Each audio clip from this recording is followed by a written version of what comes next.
Do. Wonder how many people are gonna come into this one. Whew.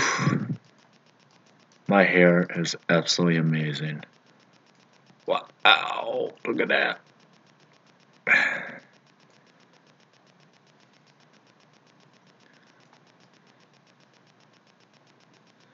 Okay. Huh. I love the screen. Can't make it fit to scale.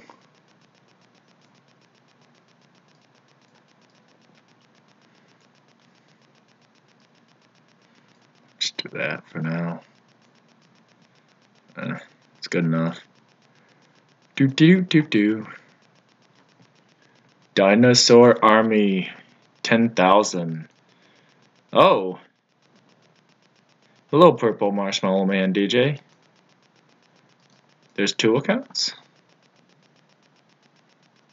I'm confused now. Are you both accounts? Oh, okay. I was like, wait a minute, what's going on here? How you doing, brother? Oh man, that was fun. Humbling experience as well. Unfortunately, there wasn't, how do I put it, anyone to record the match.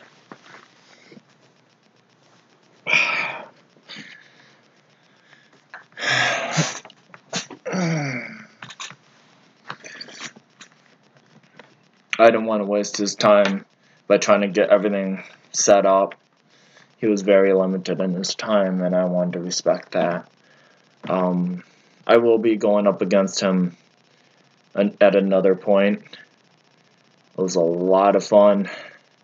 Hello, Michigander man. Yeah, it's been a few. I appreciate that. Thank you for stopping by. So, I look like a total mess. Yeah, because I am. I absolutely am. Wow. Just wow. This is the most professional I've ever looked on live stream, right? Well, at least I'm not in a blanket and pajamas or, 50% naked or whatever. If that's how people want to conduct their live stream, that's fine. No judgment, because look at my hair. So, let's get into the... You look that way every morning. Let's get into the discussion about the match. The match lasted 3.5 rounds. I didn't expect to win. I didn't think I was going to win. And honestly, a gentleman showed up there who actually is an instructor or a, how do I put this, supervisor at the place I work out at. He came because he said, I've never met someone who's wanted to go to somebody else's gym, especially a MMA or UFC, to learn.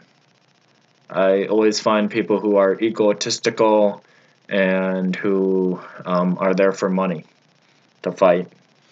So he said, I didn't even know he was coming. I had zero clue this guy was coming. So it was really a wonderful experience that the gentleman showed up, and I was like, wow, that was really nice of him. So anyways, the match against Mike, very skilled gentleman, very, very fast, and yeah, 3.5 rounds. After that, towards the 3rd round, towards the end, I was like, I had trouble catching my breath and getting back up.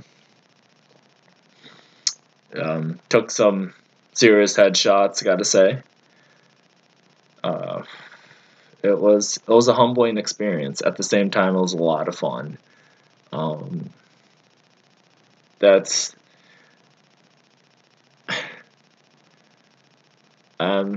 it's like all these emotions happening at once. I don't even know how to put it, because it was a lot of fun. You just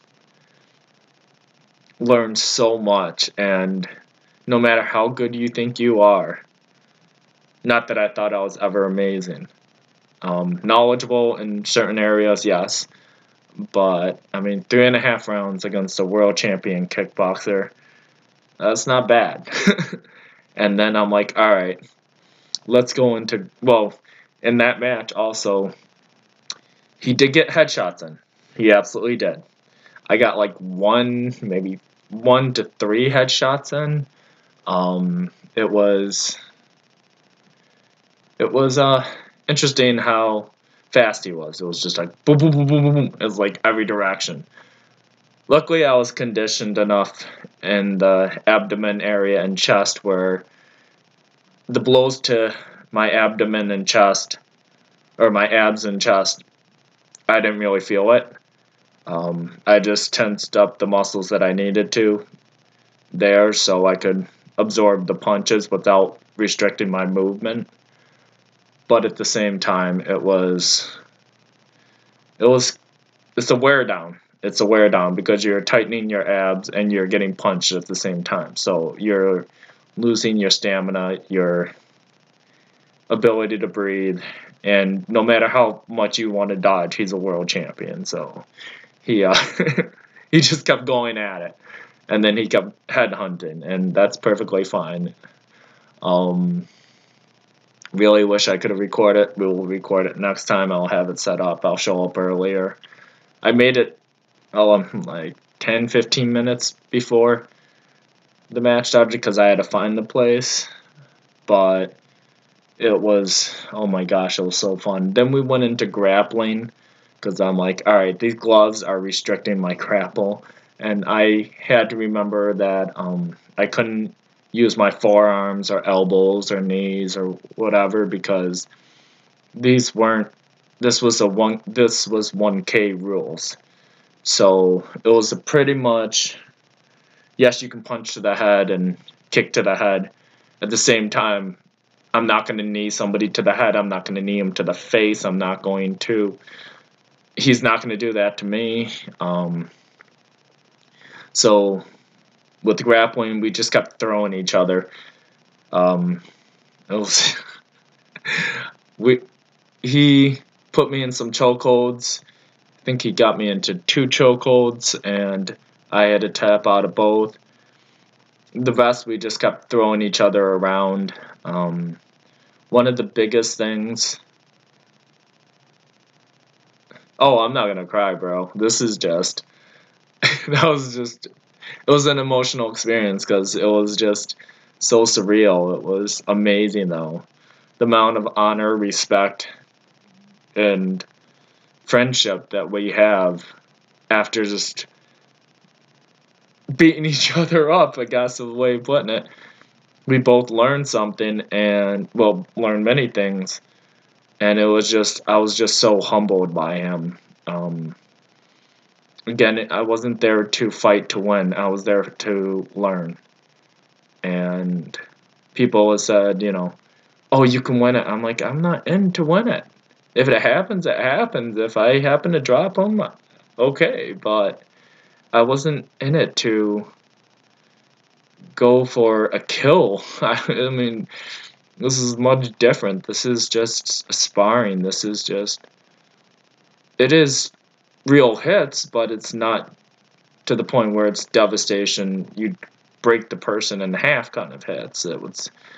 So he said that the face shots that I got on him hurt, and I'm like, yeah, but the ones that you put on me were like infinite. It was just a massive amount of punches. It was crazy.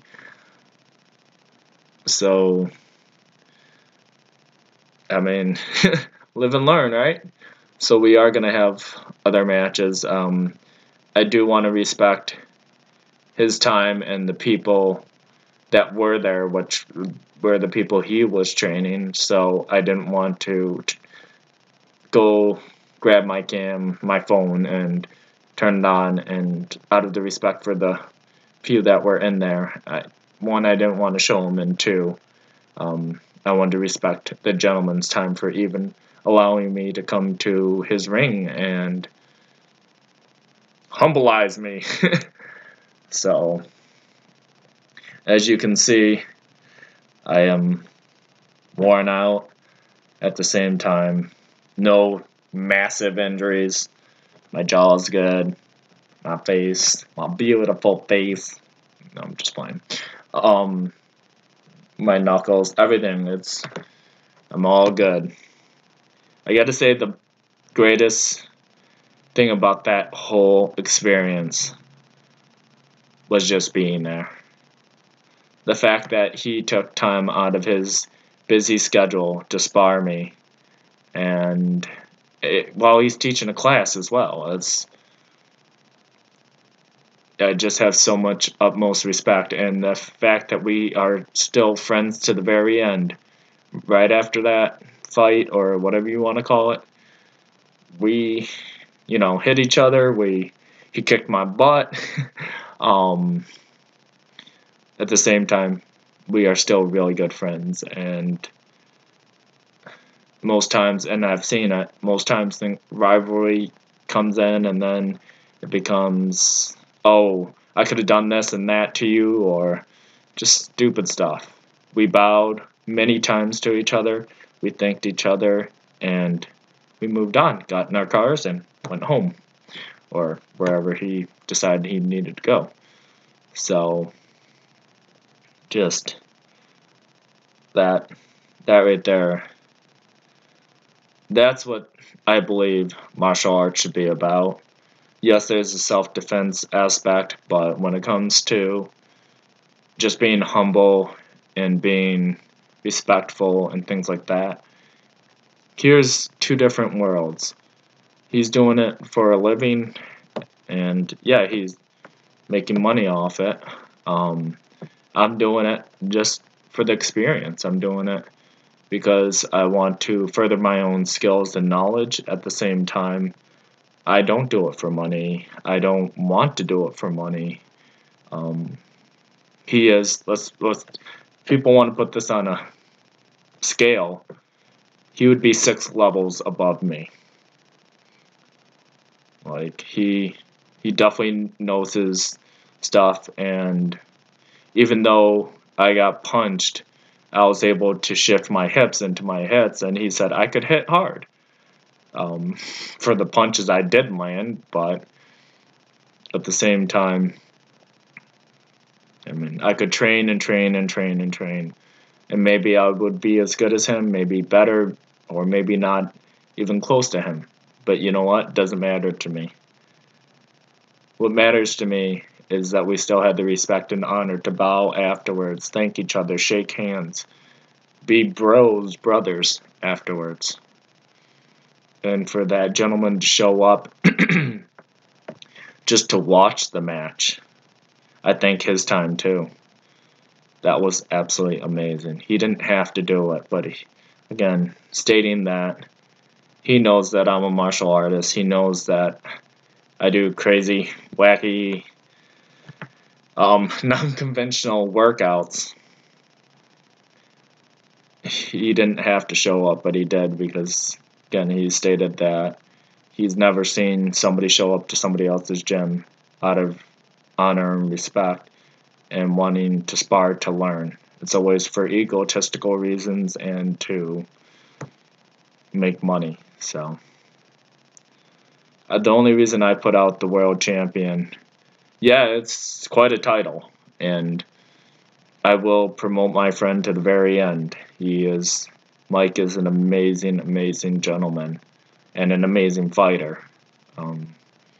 He is a world champion. He does have a gold medal in kickboxing, Muay Thai, so I will respect it as such, just as if you were to call, if somebody wanted to be known as a master and they earn the title, I will call him master, I will call him grandmaster. but at the same time, when you actually meet real masters, it's a humbling experience, and Mike is definitely one of them. He knows his stuff. He can definitely strike. At the same time, he's got the mentality of a mature master.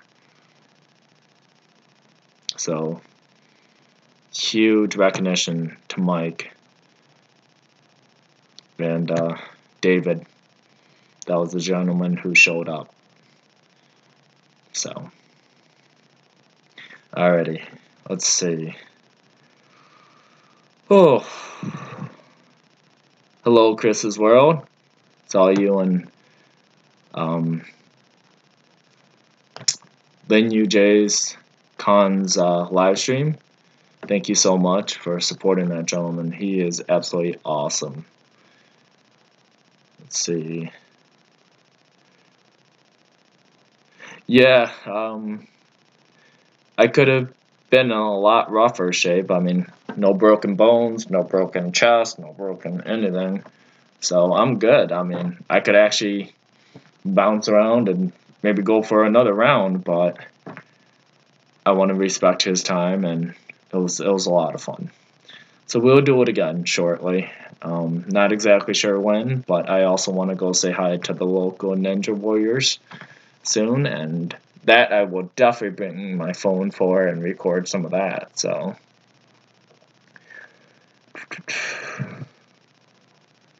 I trained in Kempo, Aikido. It's fun, but I got my butt kicked at different nights. Yeah, exactly. So, I mean, martial arts can be absolutely fun, and it can absolutely be a humbling experience. Self-defense, it's good to know. At the same time, big difference between self-defense and throwing punches. Throwing punches and kicks, yeah, they can be devastating. Majority of the time, you don't want to do that. You want to go for fast strikes that are very efficient. That's why I prefer, if it's going to be situational, I'm going to go with the ridge hand, like what you see in the videos. It's going to be a ridge hand, it's going to be a knife hand, or it's going to be a forearm. These are all very fast, powerful strikes. Why is this more efficient than a fist? Because a knife hand or a ridge hand is a lot quicker. If I were to try to attack somebody or defend against somebody and I make a closed fist, I'm restricting my entire movement, which is going right up my arm and body mechanics. If I go like this, it's slow. I'm restricting my movement by making that tightened fist. If I'm relaxed and I keep my fingers together so they don't have a chance of, well, I mean, they can bend back, but if I were to go for a target and they're separated and I try to make that fist, the moment I jam a finger, I can't make a fist anymore. If I keep them together and I bring it right by somebody's chest or face or whatever, I can easily get to point A to point B much faster than if I were to try to restrict my movement with a kind of a blow with the fist. So again, coming from the side, if I made a fist, it's going to be really slow, as opposed to if I just go ridge hand, I can just cut right across and get to point A to point B really fast. And that's the thing with Bruce Lee's one-inch punch too. Where he generated the power was the wrist was actually angled down and he came up. As he's doing that, the hips shift into it and he's sideways, so he's shifting his hips all the way up to his arm. So his entire torso is moving. As his arm's moving up, his wrist is already down, so then it strikes up, just like an uppercut. That's where you generate the power. But to do that at a very short range is extremely difficult. I think it's like 33% of the world can actually do it and actually have it be effective. So my name's Mike too.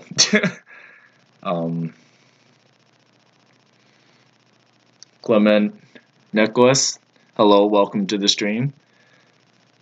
I think I've seen you before. I have. So, yep, I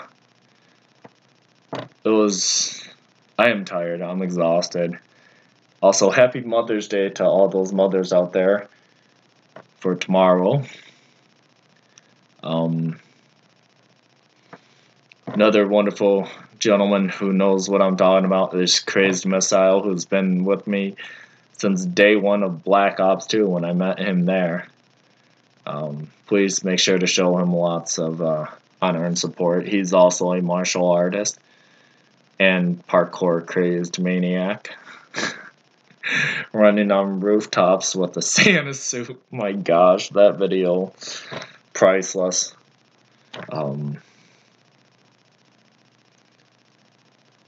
Yep, so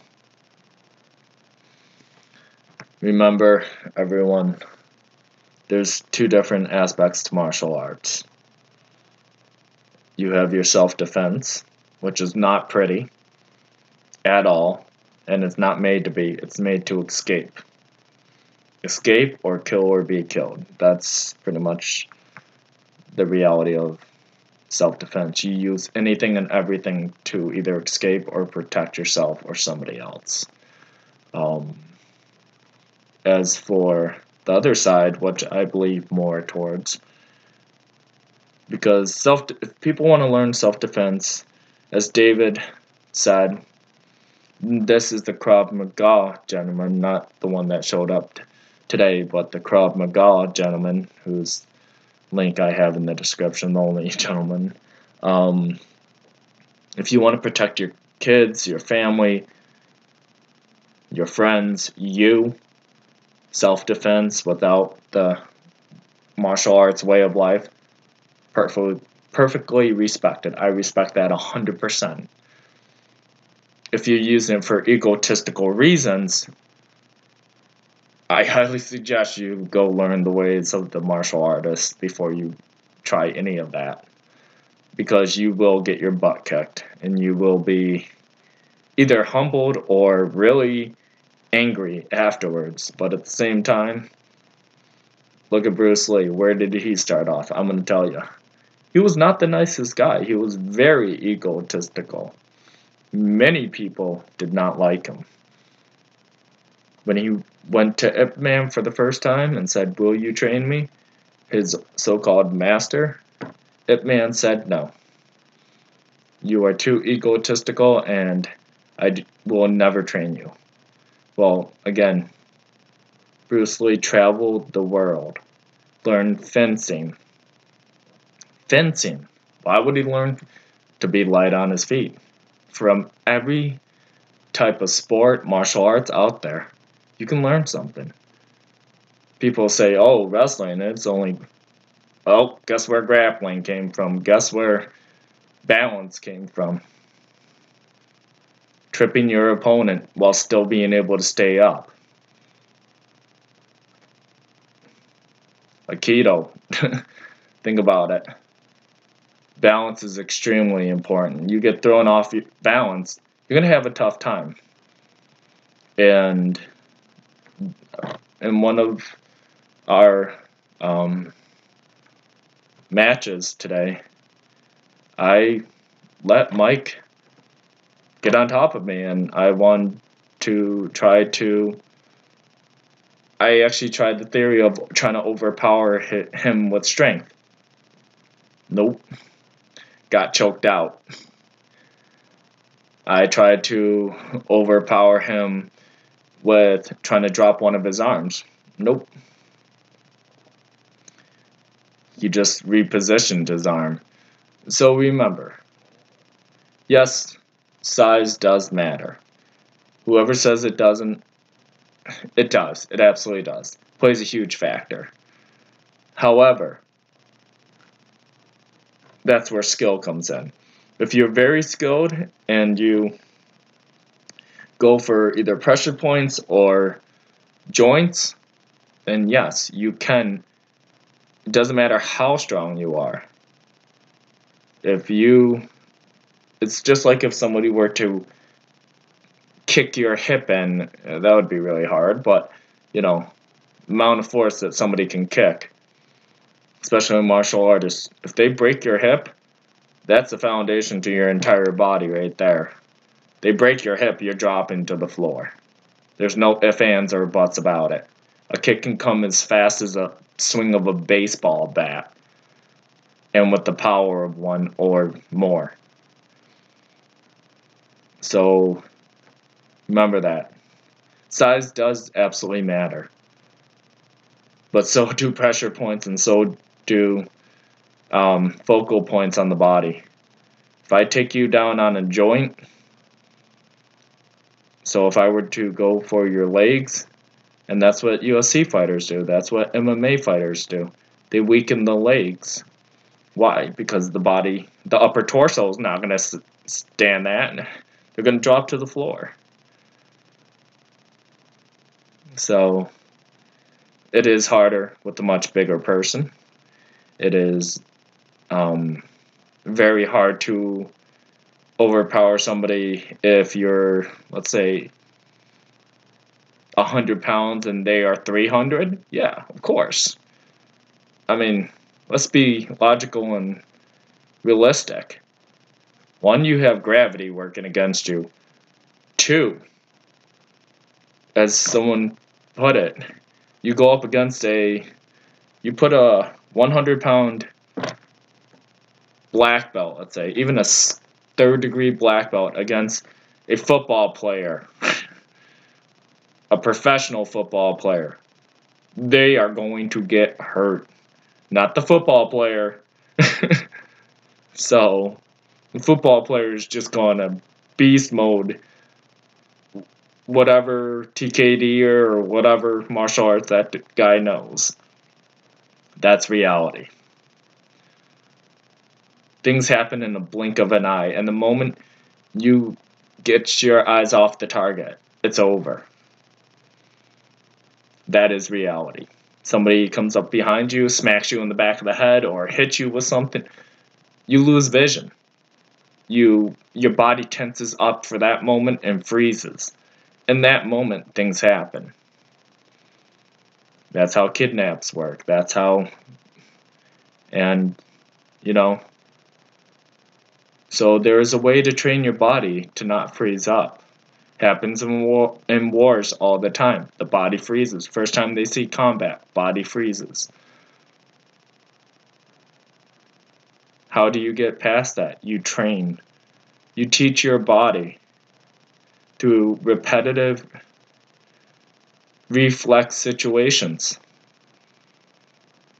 I'm not going to say you're going to do the Matrix and dodge bullets, but I am saying that you practice enough, it's not going to be thinking, it's just going to be habit.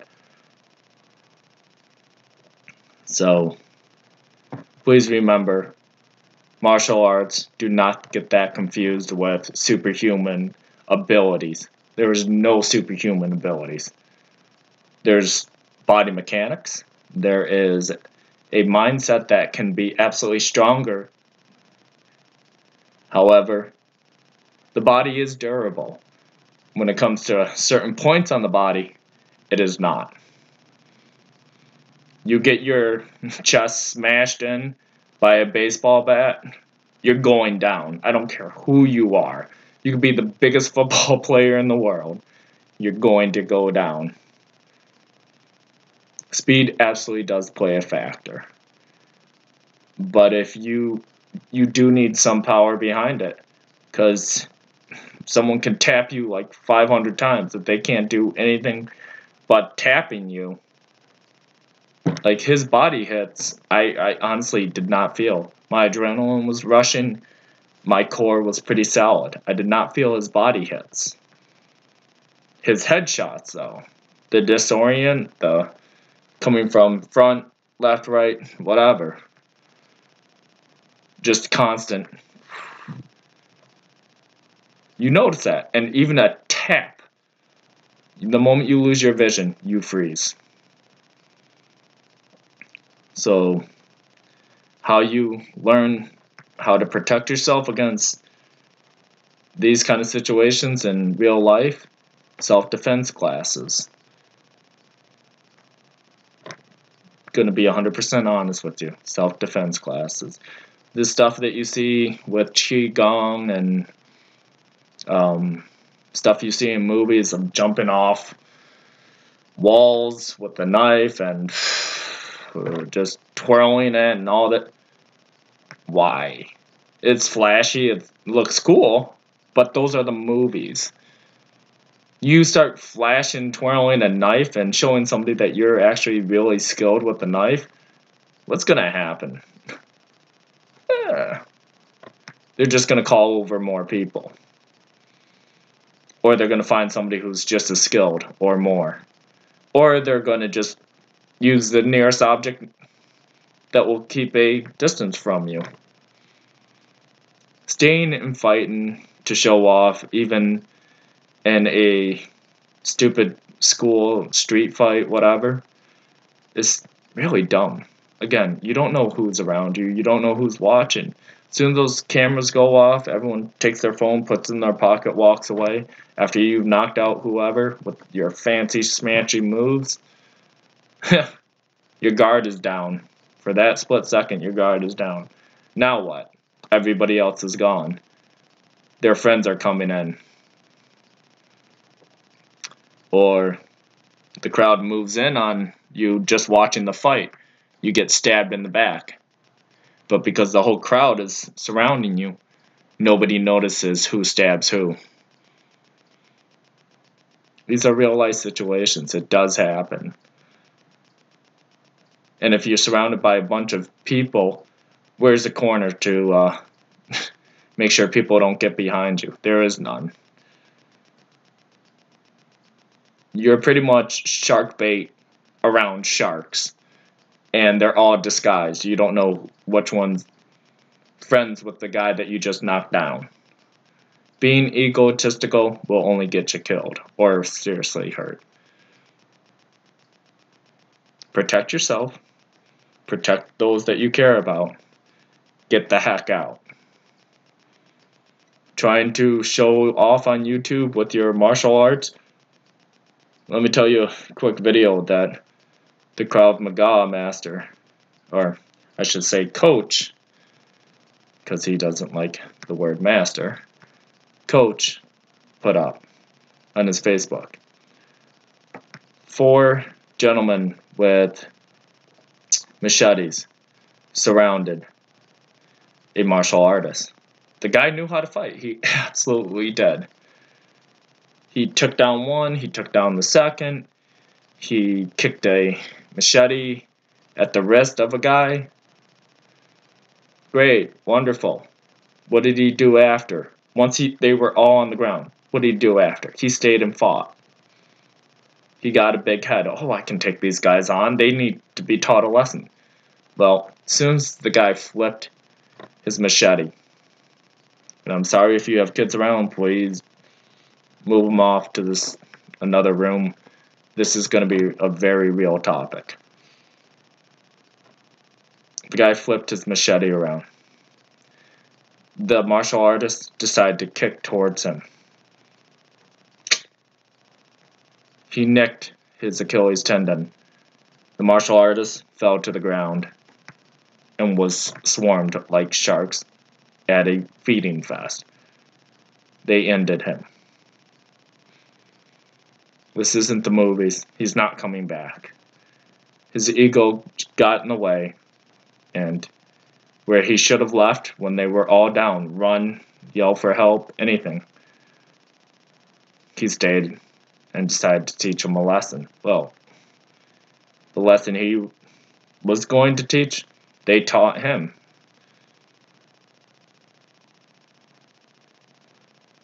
Sometimes you need to drop your pride. not always a good thing. If it's going to get you hurt or somebody else hurt, drop your pride. Get them out of harm's way, or you.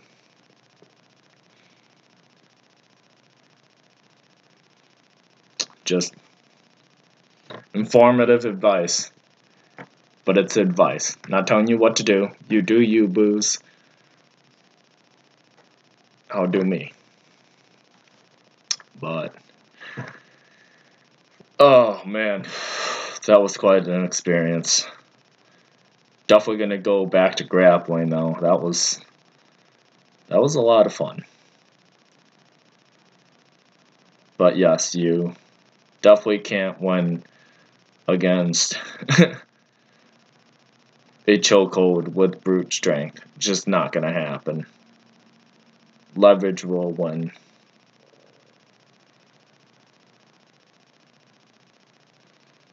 So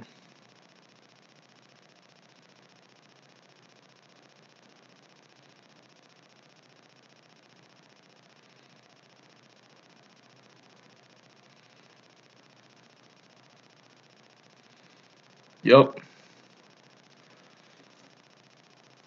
This a wonderful person taught me. It's not worth it. Looking for fights, raising your ego. So you win 3 fights, great. Street fights, wonderful. Again, it's the streets. There is no rules. It's not play fair. And if somebody knows Krav Maga, so help you, you better hope that they're under your skill level, or that you know how to defend against it. Because that is not at all punching and kicking. That is grapple and rip. Vital organs, Achilles tendon, whatever. It's going to be vital organs on your body, or vital areas. You think you have trouble breathing when you get punched in the chest? Well, you're going to have 3 times as much when you get punched in the throat. So, not trying to scare anybody, just informing. But, back to the awesome match. It was a lot of fun. And I do plan on doing it again. But on that note, there's your update. I will do my best to see if I can bring a friend next time and maybe they can record it. But again, I want to be respectful of the people in there and the gentleman's time who I sparred against. So, much respect to both gentlemen. Much respect to all the people in the stream.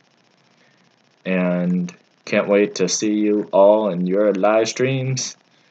And if you aren't live streaming yet, I highly suggest you do so. Great way to meet people, great way to talk to people who have similar interests. And most of all, most important thing out of this live stream, out of anything else, please remember Mother's Day tomorrow. So spend it with your mother. Spend it outside, spend it at a restaurant, spend it at home with her. Mother's Day, really important. She'll love you for it.